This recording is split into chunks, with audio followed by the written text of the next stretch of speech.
But as you said, Nerchio was able to defeat him so well in the previous season. Yes, he was. All right, well, spawning now up to the top right-hand corner here as our blue Protoss, representing ESC Icy Box. It is Showtime. And up to the top left, we have our red Zerg, representing Team Acer. It's Nerchio. Head-to-head, Kalaris, these two players, Nerchio hasn't lost versus Showtime. Ever. 4-0 overall.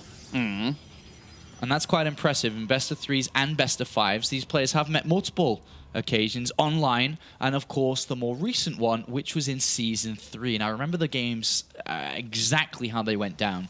We saw Nerchio play, he was actually aiming for his +1 melee attack was his favored strategy then for Zerglings to deny the third base. But overall his composition was air-focused on Derelict Watcher, I think the first map was. So lots of Mutalisks, lots of Corruptors. And then game number 2 was just beat him, you know, with a classic strategy of a Hydralisk timing. And definitely looking to repeat success. And when you're already 4-0 against a player in best of threes and best of fives in the last 6 to 9 months, you come into this quite confident. And I'm surprised, actually, in this game, how very defensively Showtime's actually opening up here. I mean, he's going for the gateway, which does boast itself good choices through to tech, but he's walling off at the front of his ramp very, very quickly here. So he's really pulling no punches. He's making sure that Nerchio's kind of kept back with anything that could happen. Yeah, if there was early aggression, there was the chance to create that wall off and finish it up. But Nerchio, not looking to play too risky with his opening build order here, has chosen the spawning pool before the hatchery. And especially on a map like this, I find it interesting because there's so many times that we see gateway expansions or Nexus first. Very rarely do we see attempted aggression from the Protoss player on a map with 4 spawning locations. So Nerchio playing it safe, but of course just could have had a smaller advantage than the one he has currently. Well, yeah, there's that expansion down, and for now we have Showtime just finishing off his wall and gathering a little bit of gas as well. Noticeably, Nerchio did not reveal this Overlord on this left-hand side, so whilst he knows where Showtime has spawned, Showtime does not have the same luxury.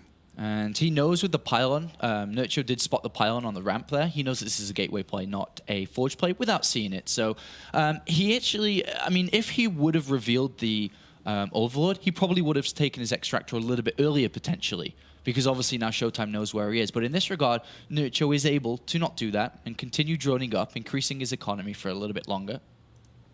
And on the side of things for Showtime, it looks like he's going to be grabbing that Nexus off the back of this. Did not cancel the Zealot or anything like that. He's still playing very defensively minded. I like that, though. After not knowing where your opponent spawned, really having no intel about them, it's always nice to have that Zealot out. And now the Zerglings are here, and that Zealot is useful, as you can see, and is going to create that wall off here. So Nerchio knows gateway expansion. This is off a single gas by the timing of the expansion coming down, and now we'll see the Mothership Core and Zealot together. They could put pressure on from this point once, or if Showtime decides it. But from here, Nerchio will be very insistent on scouting around his third base. On the left-hand side could be a pylon, on the right-hand side could be a pylon. But more importantly, with his Overlord that's outside the main of Showtime, he needs to keep close eyes on that second gas. It will tell us, and tell Nerchio, what's going on in this game. Because we already have another gateway coming in. And with that second gas not being taken down, he could easily throw down a couple more too on this front. Yes, he could. And this is the standard go-to for, you know, people like the Zealot King. And he's Sam. hiding his probe too, Kalaris, down at the bottom left. Yeah, it actually never scouted out. After the process of elimination was deduced, he knows he's up to that top left-hand corner. So he can use this to his advantage now, despite not scouting. And Nerchio pokes in, sees double gateways added on. I think from this position, you would usually want to poke in with the Overlord at the top north to have a look to see if that second gas has been taken. As soon as he sees no second gas taken, I'm pretty sure he may even build a spine crawler on the third base. He knows aggression is coming. This is very late to not have taken a second gas. Yeah, and let's see what his reaction is going to be. He actually starts another drone from there, but he instantly throws down the Roach one. So Nerchio's really paying attention as to what's going on in this game, and he even pokes on fourth as well. And we'll see the fourth gateway, so he'll get full confirmation of exactly what he's going to be playing against. 4 gates worth of aggression. Can he hold on? Yeah, and he sees no gases on the natural as well, just in case there was there, so he's 100% certain of what's going on. He's going to be hit by a 4 gateway little attack here from Showtime. There's the Spine Crawler, there's the Roach Warrant, here are additional Lings. He's got a pretty decent setup to defend this, but let's see if he can defend it now. Yeah, he's positioned all of these units on this right-hand side, and he actually does see the probe come from that left, so that's a bit of a dodgy position to be in there for Nerchio, but at the same time, he's started making units effectively quite quickly. That's a lot of Zealots to defend the pylon, though. That's not going to die anytime soon. Where are the roaches? None have even been made yet. Yeah. He does still have that roach war, and the spine crawler's going to go to work on now here, as the Zealots also have a good wraparound across all of this location. More Zealots get warped in. There's quite a few still alive. 9 in total. This is going to be hard for Nerchio to fully clean up. Yeah, drops down quite fast, though. A lot of low health. He's down to 6 here, and the roaches are on the way. 8 of them. Or 6. I'm not sure. It looks kind of the same, but 6. As long as he doesn't lose the hatch, he's in great shape. Yeah. And I think with the roaches coming out, you know, especially with the creep conjoining those bases as well. Already starts drone production as soon as the roaches pop. He knows he's fine. As long as he controls properly, right? You're very rarely going to lose these roaches on creep against this amount of Zealots, unless some crazy time warp were to go down. But he doesn't even have energy for that, so it's going to be very hard for the Zealots ever to close the gap. Yep, and Nerchio defends successfully against this attack. And we already have the follow-up incoming for Showtime. A robotics facility, and all the gas is taken at the same time here. If Nerchio can spot the robotics facility, that would be good, because he knows that it isn't going to be a secondary attack or something along the lines, and it's going to take much, much longer for Showtime to be more aggressive, which means then Nerchio can spend much more time getting Zergling speed, for example, going up to layer, thinking about roach speed, and just overall having better saturation across his 3 bases. Falling back to this second pylon, but once this gets revealed, and indeed it has done, then Nerchio's just going to pick that off. There's really not a whole lot that those Zealots could have done. I think in the end he probably should have danced around and wait for the recall as opposed to exposing that pylon down there, but right now, this is a difficult position because this Overlord is going to be able to see this Robo, Sean. Yeah, he sees the Robo and the sentries. He knows that there will be a second attack coming out from Showtime, who is playing this very aggressive from the get-go here in this series. So ideally, Nerchio will want to fully saturate his main and his natural, and then have about 14 to 16 drones on the 3rd base. That's ideal. That's what we see the top-level Zerg players go for a solid defense. 4 successful gases being mined from, good mineral saturation on the main and natural, perfect to be exact, and then a decent on the 3rd, which he currently has, which is 60 drones. You see 16 exactly. Perfect. Doesn't need more gases, and from this point, only roaches to be made. As soon as the layer's done, he'll need roach speed, and his creep spread's really good too, which means he can flank well. Exactly. He's controlling this entire location. But this is a fast push, by the way. It's only 1 immortal, and the second one's quite far back. So it may come a little bit unexpected for Nerchio at this time. Yeah, you're right. This is a very, very fast push. So he might not be anticipating it. He's trying to get the Hydralisk Den. That's probably not going to be out for the first wave, but it's nice to have it later on. If you can defend the first wave and then actually transition onto that later.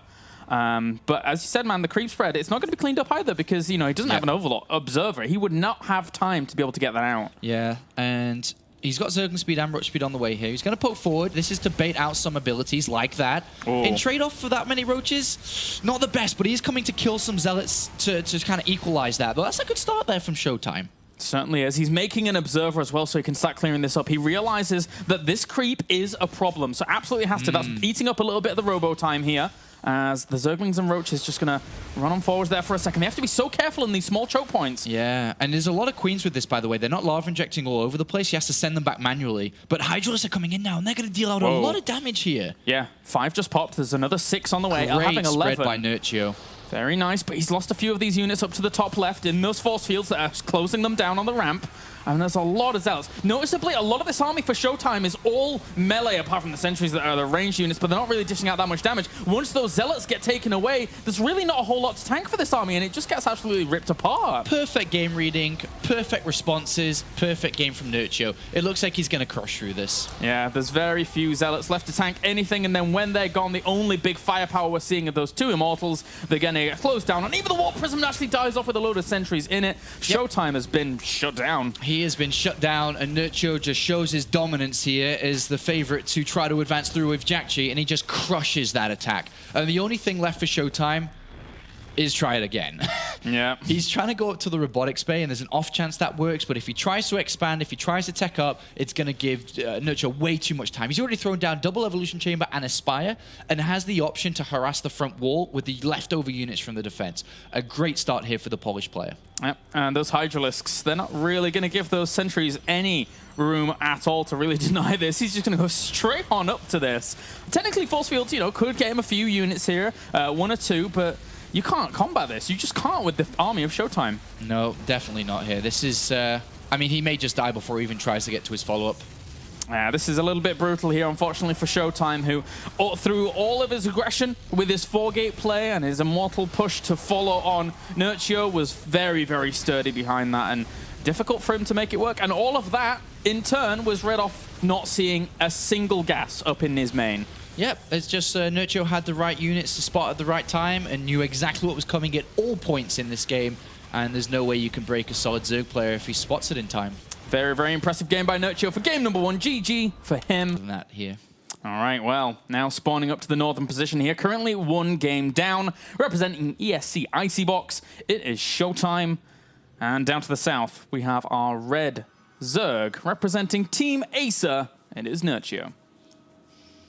All right, so Heavy Rain here is quite known for its good swarm host play. We've seen a lot of swarm host play on this map. It's very, very nice to do so. 3 bases taken very easily, a 4th base not even far away. And more importantly, you can cut the map in half quite easily as the game goes on. So that makes swarm host play very efficient. You can, waypoint towards the Protoss play, keep them away from bases. I wonder if Nerchio is a big swarm host player, because I haven't really seen much of his gameplay recently. He doesn't stream. This is the biggest tournament he's played in recently that's been out there in the public.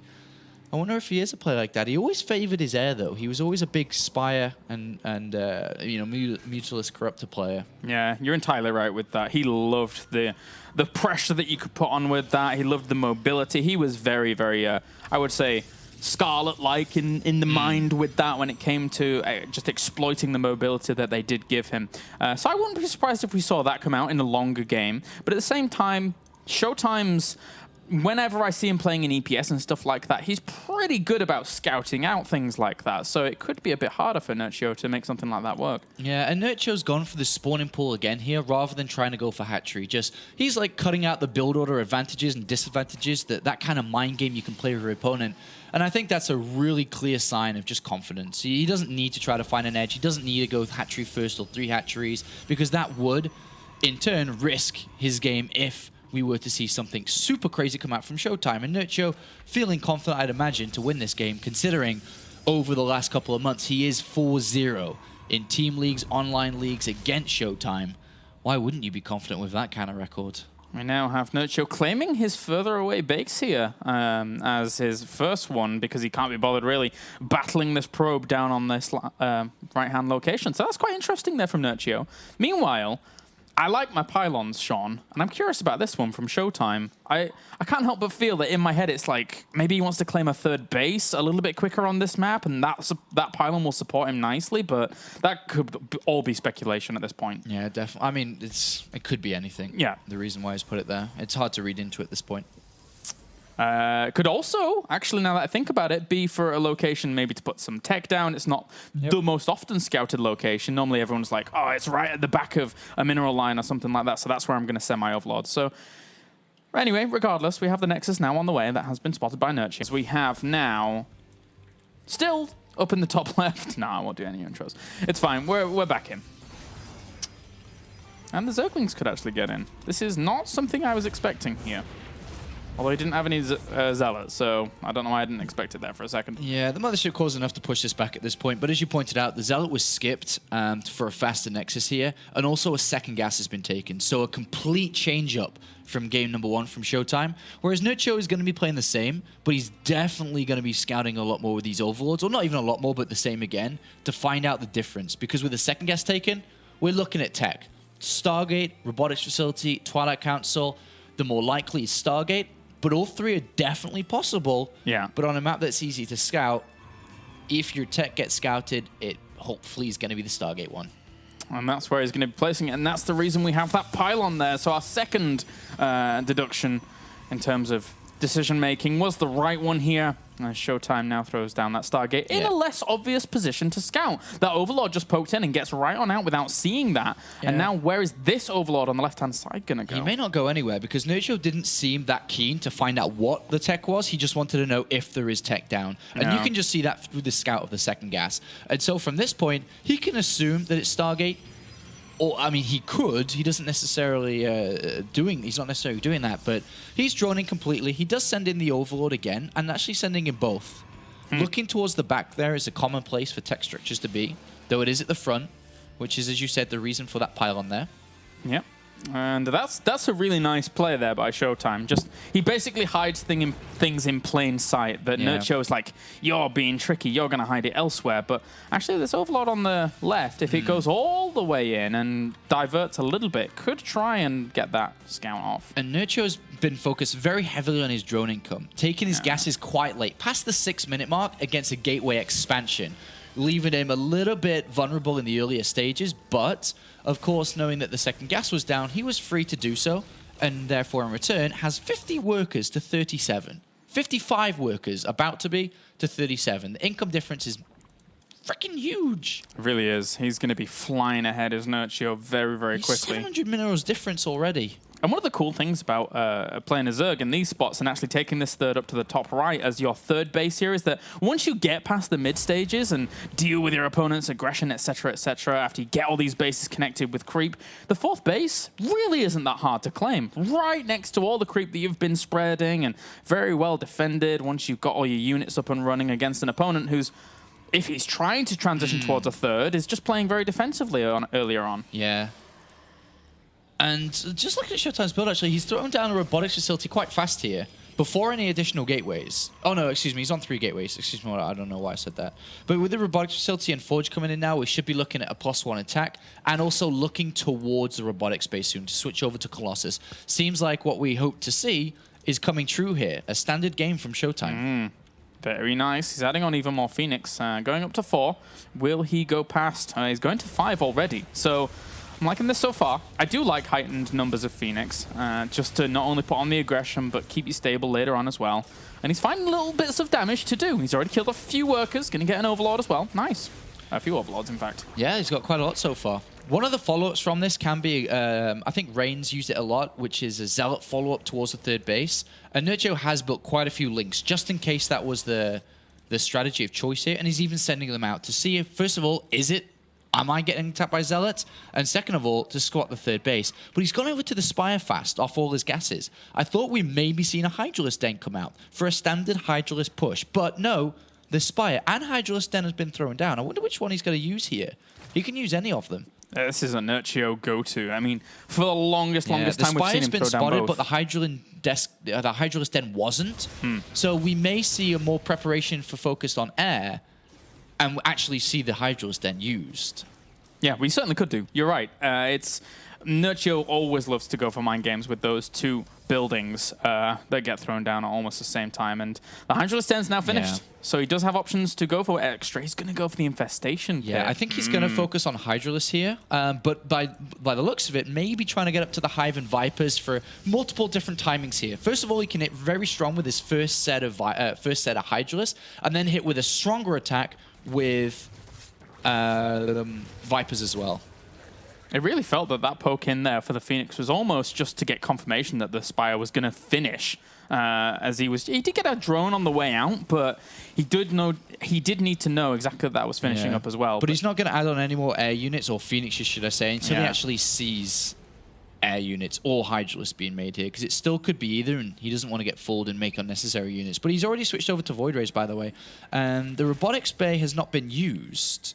He doesn't have the Robotics Bay. This is interesting. Wait, he cancelled it and made a Twilight up there, I guess. Yeah, so he's got +2 attack. He's going to have a lot of ground units and Void Rays, which is not very good against Hydralisks here. So what we're saying is basically the Spire's done its job compared to what we're seeing from Nerchio, because he would really like to have Colossi out against these Hydras, but they still haven't been spotted. No, and we've got Passenger Glands on the way and the Hive. Nerchio is in a very powerful position right now. He's going to hit very, very strong here. And without any Colossus, without any splash damage against these units, it's going to be the Robotic Space now coming in, but he's this is with spotting the Hydralisk, but with cancelling the Robotics Bay, if that's what happened, because I wasn't sure that if that happened or not, but if you say so, then this is crazy. This is going to be very hard to hold. This really is quite scary indeed. And Nerchio's looking to push in from 2 different locations on this left-hand side. Yeah. Obviously, though, Showtime's keeping an eye on it with an observer, which is very, very important. He absolutely needs to know when his opponent's going to attack. And a couple of Infestors are going to come help this out, too. and a 4th base being taken. But as long as Showtime, all Showtime needs to do is not die for the next couple of minutes. Get up to +2 attack, start increasing his army, get over to Colossus. Don't die. Yeah. I mean, that kind of can say that for anybody, really, in the StarCraft game. What he needs to do is not die. But this is important not to die in the next couple of minutes, because if he survives, then he looks good. But this is going to be a difficult period for him for sure, especially now Nerchio splitting up his army left and right side. He's going to try to clamp this down. There's already a lot of force fields being wasted as well. Nerchio, is he going to push on forward? Yeah, nice force fields. But at the same time, that was really good baiting out from Nerchio, who just pulled straight on back after that. And he keeps poking forwards to see exactly how much energy is left on those sentries and just pulls straight back. If he doesn't feel comfortable going forwards, he can happily sit around and, well, try and go for extra tech, etc., because he got that hive out pretty fast. Yeah, and he hasn't really looked and hasn't gone for Vipers. He's actually thrown down the Ultras Cavern and started melee upgrades with his Hydrals here. A very strong combination of units when used together. Still trying to bait out more force fields, gets 2, but with that amount of sentries, 6 in total, they are going to recharge energy if he's only baiting out 2 or 3 at a time and delaying himself as well. So that position is becoming impenetrable now, because there's a Colossus there. There's going to be a second one on the way with also Thermal Lance. And it looks like Nerchio's not going to go in. He's not going to waste his units. So he hasn't tried to hit any timings, or maybe he did try, but it didn't really work, and Showtime has survived. But the big attack coming up next, there's 2 Fungals and 1 Viper. If Fungal's locked down and the Viper gets that blinding cloud on top of the Fungal, and then Ultras come down to stop the force field, and then the Zerglings and Hydrals get in, this is a strong attack. So there needs to be Archons in the next, there needs to be Immortals added on. And he is starting to go over to that. Yeah. But it's quite a while away. Yeah, he saw... Where is the Ultralisk Cavern, actually? He didn't see it at the back, but after seeing the Hive and really not seeing too much of a transition from there, adding on the second Robo with the Immortals is a really nice read here from Showtime. All right, here comes this attack. If this is orchestrated really well from Nerchio, this could be lights out for the German player, but he's spread well. He's got a lot of force fields. He does have Storm on the way, but I don't think it's going to be there in time. This attack is strong. Yes, it is. And this is going to be very, very difficult for him to hold on against. He's going to pop a lot of units. You're right, the Fungal and Blind Clouds, if they land in tandem with one another, they're going to be fantastic. They do land on a lot of this. The Ultralisks power on forwards. Notice that the Ultralisks don't have that many upgrades, only 1-1. So they're not as strong as they normally are, but they're still doing so much damage with the Hydralisks behind this as well. This is a great attack from Nerchio. Yeah, what a composer Nerchio is. This is beautiful. Absolutely amazing attack, and it looks like with this third being broken, then Showtime's going to be really hurt with his economy. And this is just a fantastic attack from Nerchio. All the units working together as a Zerg player would like them to do. And that's a good attack. He backs out without losing too much and is making more and more Ultralists. 1 token Swarm Host saying, you know what, I'll build 1. I don't need him, but I'll build 1. And then a bunch more Ultralists. A fantastic, fantastic attack there from Nerchio. And I really, really love the synergy of Ultralisk, Hydralisk. Even in these situations where the Ultras don't have the upgrades that they really, truly desire, he goes back to range upgrades. He's not using these Ultras as a big, big damage dealer from here. He's just using them to tank so the Hydras can really dish out the damage from the back. And unfortunately for Showtime, he's been completely run over by it. Yeah, Nerchio's going to wait for a couple more of units and then go in again. And then be looking to finish off the game. Because Showtime's income has now dropped considerably because he's lost that third base, he isn't going to be able to rebuild an army strong enough and fast enough to be able to combat the next wave from Nerchio. And through that big assault, very patiently taking that fight. He could have gone earlier. He didn't. He waited. He built up to a very strong combination of units. And here comes the last attack, which Nerchio's hoping wins the game.